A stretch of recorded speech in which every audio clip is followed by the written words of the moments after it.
Sir, Pakistan പ്രധാനമന്ത്രി ഷെഹബാസ് ഷെരീഫ് ജീവനോടെ ഉണ്ടോ? Shehbaz Sharif is very much alive and is kicking the bucket. He has not kicked the bucket. എന്നുള്ളതാണ് സ്ഥിതി. അതിനെപ്പറ്റി പറയാം. അദ്ദേഹം വളരെയധികം ജീവനോടുകൂടി തന്നെയുണ്ട്. അദ്ദേഹം ലണ്ടനിലുണ്ട്. അദ്ദേഹം തിരിച്ചേത് നിമിഷവും പാകിസ്ഥാനിലേക്ക് വരാൻ സാധ്യതയുണ്ടെന്ന് ആ രാജ്യത്തെ പ്രതിരോധ മന്ത്രി പറയുകയും ചെയ്യുന്നുണ്ട്, ഖാജ അബ്ബാസ്. നമുക്കത് വിശ്വസിക്കാം. പാകിസ്ഥാൻ ആയതുകൊണ്ട്. പക്ഷേ എന്താണ് അടുത്ത നിമിഷത്തിൽ സംഭവിക്കുന്നത് എന്ന് പറഞ്ഞുകൂടാ. പാകിസ്ഥാനിലെ ഇപ്പോഴത്തെ സ്ഥിതി അറിയാമോ? ഇപ്പോഴ് അവിടെ പട്ടാളത്തിന് തലയില്ല. അവരുടെ നമ്മുടെ ഏതാണ്ട് 10 പട്ടാളക്കാരുടെ തല മുറിച്ചിട്ട് നമ്മുടെ അതിർത്തി കൊണ്ട് വെച്ചവരാണല്ലോ ഈ അസീം മുനീറിന്റെ പാകിസ്ഥാൻ പട്ടാളം. ഇപ്പൊ പാകിസ്ഥാനിലെ പട്ടാളത്തിന് മുഴുവൻ തല നഷ്ടപ്പെട്ടിരിക്കുന്നു എന്ന് പറഞ്ഞ ഒരു തലവനില്ല. വലിയൊരു അട്ടിമറി നടന്നിരിക്കുന്നു. പാകിസ്ഥാനിൽ സാധാരണ നടക്കാറുള്ളത് പട്ടാള അട്ടിമറികളാണ്. ജനാധിപത്യ ഭരണാധികാരികളെ തൂക്കിലേറ്റി കൊന്നുകൊണ്ട് സുൽഫിക്കർ അലി ഭൂട്ടോ, പർവേസ് മുഷറഫ്, അങ്ങനെ എത്ര പേരെ നമ്മൾ കണ്ടു? അങ്ങനെ ഒരുപാട് പേരെ നമ്മൾ കണ്ടു. അതുപോലെ തന്നെ സമാനമായൊരു വിപ്ലവം അരങ്ങേറുകയാണ് ബംഗ്ലാദേശിലും. ഇവരുടെ ഈ വംശം എവിടെയുണ്ടോ അവിടെയെല്ലാം ഇത് തന്നെ നടന്നുകൊണ്ടിരിക്കുന്നത്. പോട്ടെ, അതിൻ്റെ വിശദാംശങ്ങളിലേക്ക് പോകാൻ നമുക്ക് സമയമില്ല. Straight to Pakistan. 27-ാം തീയതി അസീം മുനീർ എന്ന് പറയുന്ന ഫീൽഡ് മാർഷലിൻ്റെ കാലാവധി അവസാനിച്ചിരുന്നു. 27-ാം ഭരണഘടനാ ഭേദഗതിയിലൂടെ അദ്ദേഹത്തിൻ്റെ സ്ഥാനം മാറ്റിയിരുന്നു. ഫീൽഡ് മാർഷൽ അല്ലെങ്കിൽ പട്ടാള മേധാവി എന്നുള്ള സ്ഥാനത്ത് നിന്നും അദ്ദേഹത്തിനെ വലിയ ഉയർന്ന ഒരു പോസ്റ്റിലേക്ക് ചീഫ് ഓഫ് ഡിഫൻസ് സ്റ്റാഫ്, അത് ചില മാധ്യമങ്ങളിൽ കാണുന്നത്, ഓൺലൈൻ മാധ്യമങ്ങളിൽ കാണുന്നത് കരസേനാ മേധാവി അല്ല, പ്രതിരോധ സേനകളുടെ തലവൻ എന്ന് പറഞ്ഞാൽ ആ രാജ്യത്തെ പ്രസിഡന്റിന് പകരമുള്ള ആൾ. പ്രസിഡന്റ് എന്ന് പറയുന്നത് നൾ ആൻഡ് വോയിഡ് ആക്കിക്കൊണ്ടുള്ള ഒരു സ്ഥാനാരോഹണമാണ് നടത്തിയിരുന്നത്. പക്ഷേ അത് ഇതുവരെ സംഭവിച്ചിട്ടില്ല.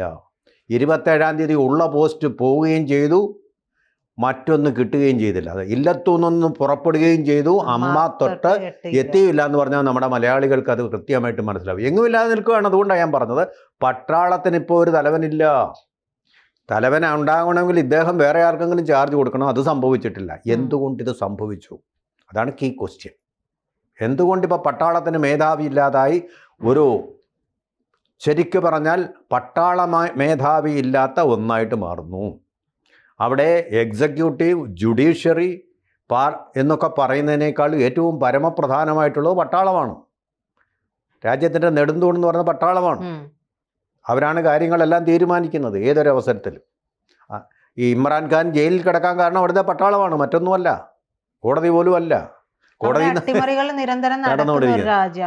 നിന്ന് ജഡ്ജിമാർ നിരന്തരം രാജിവെച്ചുകൊണ്ടിരിക്കുകയാണ്, കൂട്ടരാജി നടത്തിക്കൊണ്ടിരിക്കുകയാണ്.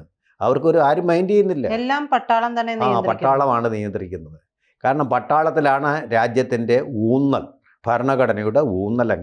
അങ്ങനത്തെ ഒരു വൃത്തികെട്ട റോഗ് നേഷനാണത്. ജനാധിപത്യം എന്ന് പറയുന്നത് വെറും ഒരു അലങ്കാര വസ്തു മാത്രമാണ്, അടിസ്ഥാനപരമായ ഒരു വസ്തുതയല്ല പാകിസ്ഥാനിൽ. എല്ലാവർക്കും അറിയാതെ. ഈ അസീം മുനീറിനെ ഇത്തരത്തിൽ ചീഫ് ഓഫ് ഡിഫൻസ് ഫോഴ്സ് ആക്കുന്നതിന് വേണ്ടിയിട്ടുള്ള ഭരണഘടനാ ഭേദഗതി വരുത്തിയല്ലോ. അപ്പൊ ആ വരുത്തിയതിൽ സ്വാഭാവികമായിട്ടും പ്രധാനമന്ത്രി എന്നുള്ള നിലയിൽ ഷെഹബാസ് ഷെരീഫ് ഒപ്പുവയ്ക്കേണ്ടി വരും. അതെ, അതിനാണ് 27-ാം തീയതി ആയിരുന്നു ആ കർമ്മം ചെയ്യേണ്ടിയിരുന്ന. എനിക്ക് തോന്നുന്നു 29-ആണെന്ന് തോന്നുന്നു. കാലാവധി അവസാനിച്ചത് 29-നാണ്. നവംബർ 26-നാണ് കാലാവധി അവസാനിച്ചത്. അന്നായിരുന്നു ഒപ്പിടേണ്ടത്. ആ ദിവസം നോക്കിയിട്ട് അദ്ദേഹം എന്ത് ചെയ്തു? 26-ാം തീയതി കൂടി അദ്ദേഹത്തിന് തുടരായിരുന്നു. 26-ാം തീയതി കുഴപ്പമില്ല. 27-ാം തീയതി ഒപ്പിട്ടില്ലെങ്കിൽ തീർന്നു, സകലത് തീർന്നു. മനസ്സിലായില്ലേ? സത്യത്തിൽ അസീം മുനീറിനെ ഷെഹബാസ് ഷെരീഫ് ഭയന്നിട്ടുണ്ട്.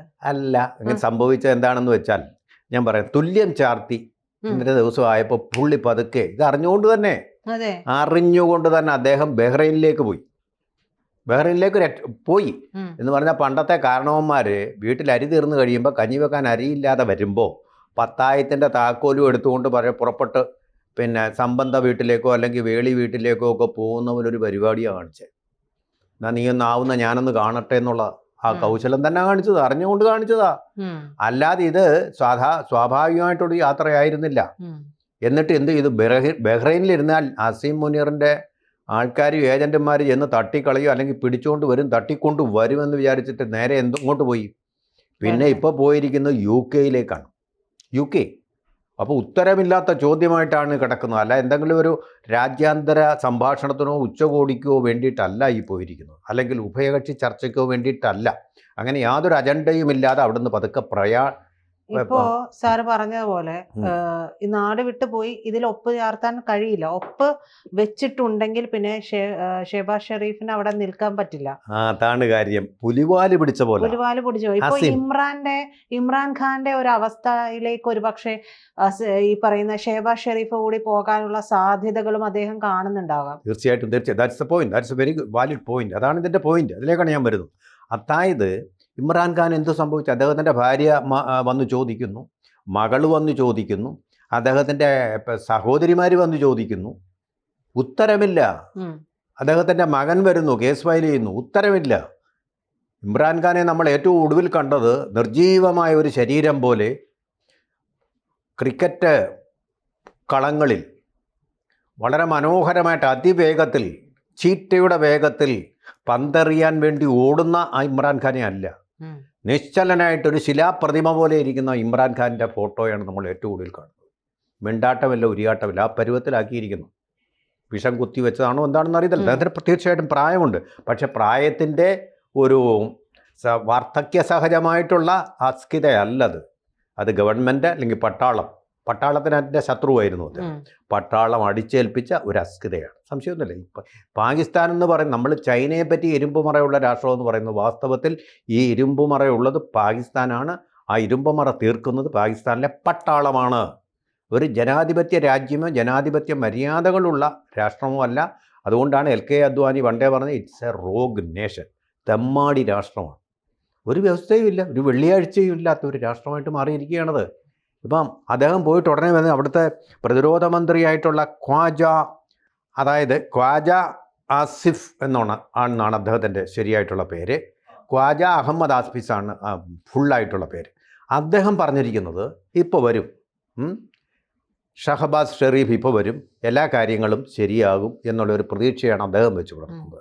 പക്ഷേ വേറെ ആർക്കും അതിൽ ഉൾപ്പെടെ പട്ടാളക്കാരൻ ഇതുവരെ ഒന്നും പറഞ്ഞില്ല. അസീം മുനീർ ആണല്ലോ, ഒരക്ഷരം ഇതേക്കുറിച്ച് പറഞ്ഞിട്ടില്ല. അപ്പോൾ ഇനി എന്താ നടക്കാൻ പോകുന്നത്? ഷഹബാസ് ഷെരീഫ് ഇങ്ങോട്ട് വന്നു കഴിഞ്ഞാൽ പ്രജിത ചോദിച്ചതുപോലെ ഇമ്രാൻഖാൻ്റെ ഒരു അവസ്ഥാന്തരം അദ്ദേഹം പ്രാപിക്കുമോ, അല്ലെങ്കിൽ പിന്നെ അങ്ങനെ ഒരു രൂപാന്തരം അദ്ദേഹം പ്രാപിക്കുമോ എന്നുള്ള സംശയം വെരി മച്ച് വാലിഡായിട്ട് അവിടെ നിൽക്കുന്നുണ്ട്. അപ്പോൾ എന്തും സംഭവിക്കുന്ന ഒരു സ്ഥിതിയാണ് ഇപ്പം നമ്മൾ മനസ്സിലാക്കേണ്ടത്. ഇതിൽ നിന്ന് വായിച്ച് മനസ്സിലാക്കേണ്ട ഒരു കാര്യം, സാധാരണഗതിയിൽ യുദ്ധം തോറ്റ ഒരു പട്ടാള മേധാവിക്ക് പ്രൊമോഷൻ കൊടുക്കാറില്ല.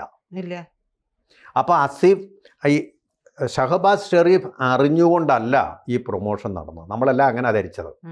അദ്ദേഹം സ്വമനസാലെ ഇദ്ദേഹത്തിനോടുള്ള ആ പ്രതിപത്തി കൊണ്ടാണ് ഇത് ചെയ്തതെന്നാണല്ലോ പറയുന്നത്. പക്ഷേ അങ്ങനെയല്ല. രണ്ട് കാര്യങ്ങൾ ഞാൻ പറയാം. ഇദ്ദേഹം ഇത് കഴിഞ്ഞ് നേരെ അസർബൈജാനിലേക്ക് പോയി. ആര്? ഷഹബാസ് ഷെരീഫ്. അവിടെ ചെന്ന് അദ്ദേഹം, അവിടുത്തെ ഭരണാധികാരി, ഒരു ഇസ്ലാം രാഷ്ട്രമാണത്, പറഞ്ഞ കാര്യം ഇതാണ്: എടാ, എന്ത് പറയാനാടാ, ഞങ്ങൾ യുദ്ധത്തിന് വേണ്ടി എല്ലാം തയ്യാറായി നിന്ന്, ഞാൻ രാവിലെ എന്നിട്ട് നമ്മൾ യുദ്ധം ചെയ്യിക്കാനായിട്ട് നിസ്കരിക്കാൻ അങ്ങോട്ട് പോയ സമയത്താടാ അവൻ്റെ മിസൈൽ കയറി എൻ്റെ പുറകിലേക്ക് വന്ന്, എന്ത് ചെയ്യാനാടാ? അപ്പോഴാണ് എന്നോട് അസീം മുനീർ വിളിച്ച് പറയുന്നത്, വേണ്ട, മിസൈലെല്ലാം കൂടെ വരുന്നു, നമ്മളിനി എന്ത് ചെയ്യും? തകർന്ന് തരിപ്പണമായി ആ രാഷ്ട്രം.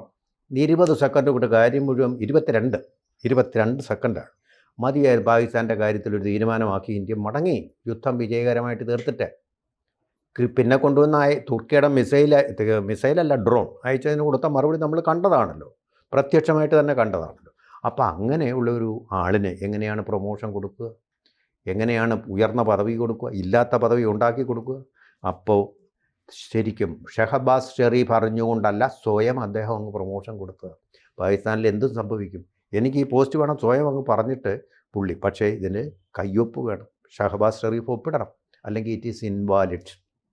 ഇനിയിപ്പോൾ വരാൻ പോകുന്ന ഒരു കാര്യമെന്ന് പറഞ്ഞാൽ, അസീം മുനീർ ചെയ്യാൻ പോകുന്നത് ഇയാളെ കൂടെ പിടിച്ച് ഇമ്രാൻഖാൻ്റെ, അവരാണെന്തല്ലോ ശത്രുക്കൾ, അങ്ങനെയായിരുന്നല്ലോ തെരഞ്ഞെടുപ്പ് നടന്നത്.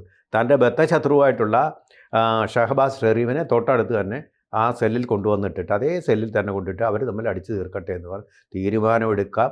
അങ്ങനെ എടുക്കാൻ സാധ്യതയുള്ള ഒരു രാഷ്ട്രമാണ് പാകിസ്ഥാൻ. എന്തും സംഭവിക്കാം. അപ്പോൾ ഇനി പിന്നെന്താണ് സംഭവിക്കുന്നതെന്നുള്ളത് നമുക്ക് ഒട്ടും പ്രവചിക്കാൻ പറ്റാത്ത ഒരു സന്ദർഭമാണിത്. ഇപ്പോൾ നമ്മൾ നോക്കുമ്പോൾ അൽ ജസീറയൊന്നും ഇത് റിപ്പോർട്ട് ചെയ്തിട്ടില്ല. കാരണം അവർ BBC അതുപോലെ പാകിസ്ഥാൻ പക്ഷത്ത് നിൽക്കുന്ന രാജ്യങ്ങളാണ്. അതിനപ്പുറമാണ് ഈ വാർത്തകളെ ആർക്കും തടുത്തു നിർത്താൻ പറ്റില്ല ഈ വാർത്തകൾ വന്നിരിക്കുന്നത്. ചുരുക്കി പറഞ്ഞു കഴിഞ്ഞാൽ അവിടെ രാഷ്ട്രീയ നേതൃത്വവും സൈനിക നേതൃത്വവും തമ്മിൽ വ്യക്തമായിട്ടുള്ള അഭിപ്രായ വ്യത്യാസങ്ങളുണ്ട്. അതായത് അസിം മുനീറിന് കിട്ടിയ ഈ പ്രൊമോഷൻ എന്ന് പറയുന്നു ഫീൽഡ് മാർഷൽ സ്ഥാനം, അതൊരു ഫ്രോഡാണ് എന്നുള്ളതുമാണ് നമുക്കിപ്പോൾ ഇതിൽ നിന്ന് ബോധ്യമാകുന്നത്. പിന്നെ ഒരു കാര്യം ഇതിനകത്തിലെ നമ്മുടെ വാട്ട് ഈസ് നെക്സ്റ്റ് എന്ന് ചിന്തിക്കുമ്പോൾ ട്രംപ് എന്തായാലും ഇവിടെ നിൽക്കാൻ പോകുന്നു അസീം മുനീറിൻ്റെ കൂടെയാണ്. കാരണം എന്താണ്?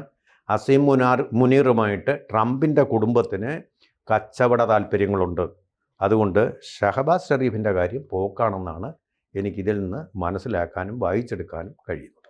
കൂടുതൽ വാർത്തകളും വിശേഷങ്ങളും നിങ്ങളിലേക്ക് എത്താൻ ABC മലയാളം സബ്സ്ക്രൈബ് ചെയ്യുക, ബെൽ ബട്ടണും അമർത്തുക.